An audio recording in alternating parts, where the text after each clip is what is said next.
Ilang araw bago matapos ang Nobyembre, alamin natin kung mananatiling maganda ang panahon na dapat nating asahan. Ihahatid yan ni Pag-asa Weather Specialist Benny Estereha. Magandang araw para sa lagay ng ating panahon. Amihan pa rin ang northeast monsoon ng sangiiran dito sa Northern Luzon ngayong araw ng Tuesday hanggang sa Thursday. Asahan pong maulap na kalangitan in some areas of Cagayan Valley, particularly Batanes, Cagayan, and Isabela. Cloudy skies with rains na posibleng magdulot ng mga flash floods or landslides. Habang sa ilang bahagi pa po ng Northern Luzon, Ilocos Region, Cordillera Region, and rest of Cagayan Valley, bahagyang maulap hanggang maulap ang kalangitan na sasamahan lamang po ng pulo-pulo at mahinang pag-ulan.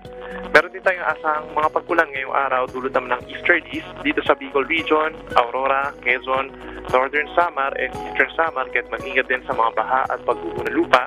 Habang sa Metro Manila at sa dito ng bahagi pa ng bansa, bahagyang maulap hanggang maulap ang kalangitan for the next 3 days at meron lamang po mga pulupulong ulan dulot lang ng easterlies and localized thunderstorms.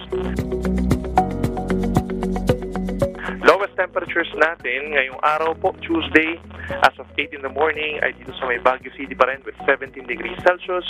Sinundan niya ng Malaybalay, Bukidnon with 19 degrees, Basco with 21, Tanay Rizal with 21.5, General Santos with 22.9 degrees, at sinundan na rin ng Abukay, Bataan, Sinait, Ilocos Sur with 23.1 degrees Celsius, Cotabato City with 23.4, Baler with 23.5, at Kasiguran with 23.6 degrees Celsius.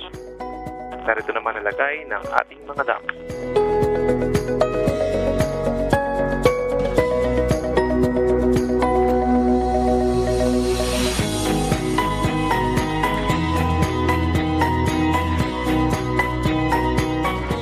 Yan muna ang latest mula dito sa Weather Forecast Center ng Pag-asa. Ako muli si Benison Estareha. Maraming salamat po at magandang araw. Maraming salamat Pag-asa Weather Specialist Benny Estereha. Paalala muli sa ating mga kababayan para maging ligtas sa lahat ng pagkakataon mula sa epekto ng pabago-bagong panahon. Ugaliing tumutok dito lang sa PTV Info Weather.